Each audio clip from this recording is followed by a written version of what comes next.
everyone, welcome to our podcast. Today we are talking about something quite common for Malaysians working in Singapore. I think many of us have friends or family members who work there. Some people travel every day, some move there to stay, and some only go there for a few years.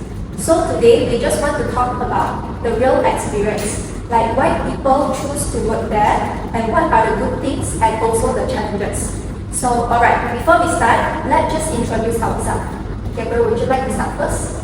Sure. Hello everyone, I'm Gabriel. I'm actually a Malaysian and I live in Johor Bahru, but I work in Singapore. So basically, every day I cross the border for work. I've been doing this for about 3 years and already.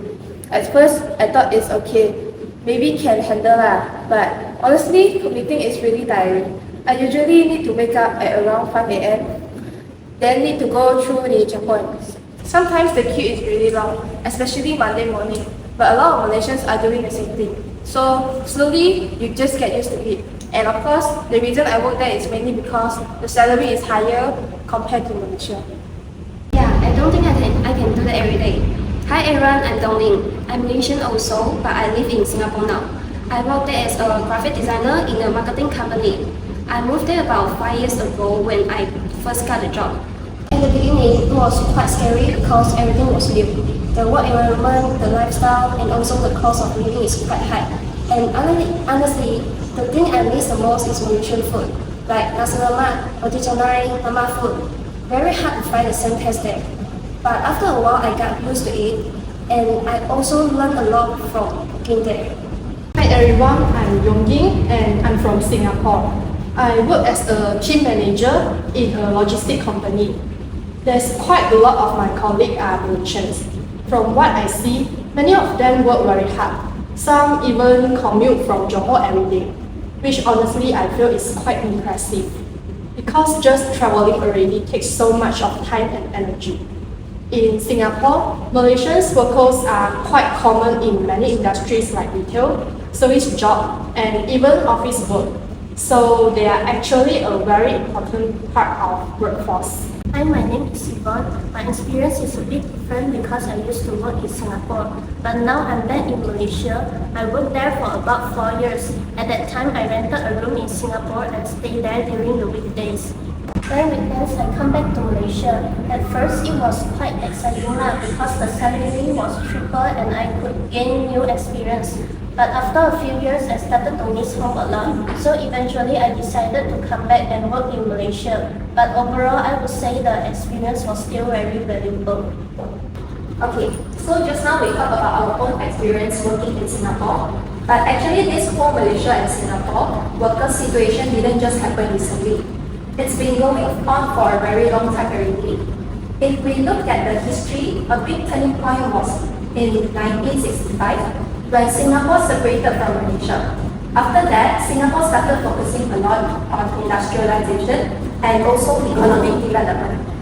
And the economy grew very quickly.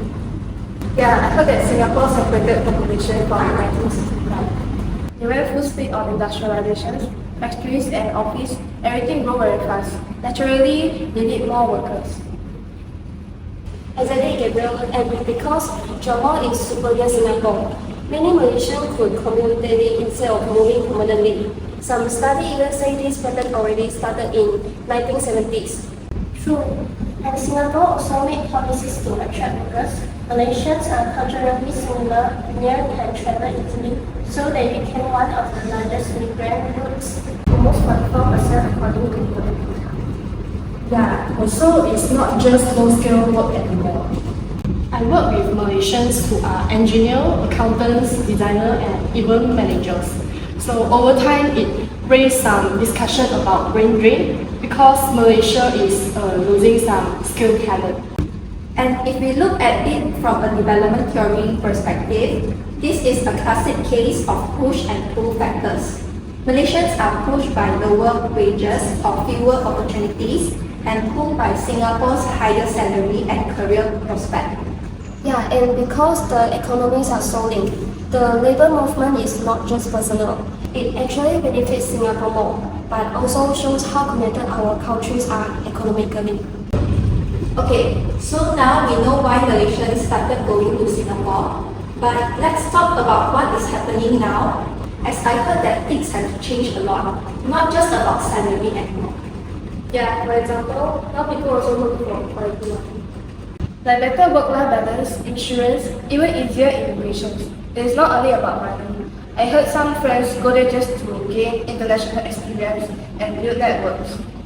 True, and Singapore and Johor are basically like one big economic corridor now. It's not just migration, it's cross-border commuting. So people can live in Johor, work in Singapore, and everything is connected. Shops, school, transport, even social life. And Singapore still controls things fully then, even though they take in Malaysians work permits, levies for the checks, all very tight. So some people say it's open, some say it's controlled. Really depends on which side you look at. Yeah, and Malaysia is starting to recognize this too. Recently got news they plan a traveller scheme under SOCSO covering more than 400,000 daily commuters. This shows that cross-border workers aren't temporary anymore. They are a serious part of the workforce now. Wow, see, the debate has moved beyond just salary or brain drain. Now it's about worker safety, social protection, and long-term policy for people who cross the border every day. Really shows how important these workers are for both countries. Yeah, well, and also it shows how dependent Singapore still is on Malaysia. They keep saying they want fewer foreign workers, but particularly Malaysians still play a huge role in their economy. And Malaysia worries about graduate too. Professionals leave, but they get skills and experience they can help if they come back one day.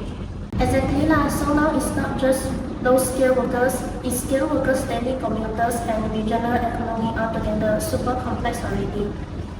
Policymakers now must think about more than salary. They must think about safety, welfare, career goal, and commuting. The debate is bigger than just go earn more money. Okay, now let's think why this whole Malaysia-Singapore migration thing matters. Not just for the workers, but for Malaysia and Singapore too. Yeah, lah, for people like me who cross the border every day, it's not just about earning more money. I can save and learn new skills, maybe later bring experience back home. So it's like a win-win. And also, it's not just low-skilled jobs. A lot of engineers, IT people, even fresh graduates also go. Means Malaysia sometimes loses skilled workers, but we also get better pay and exposure for our staff. Plus, not everyone can migrate. You need the skills, money, or connections. If you got this, you can go. If not, then harder luck. So basically, migration happens when people both want to move and can afford to move. Exactly. Singapore likes Malaysian because they are easy to handle, culturally similar, and live close by. So this movement isn't random, it's part of the economic system. Singapore benefits a lot, Malaysia sometimes loses out.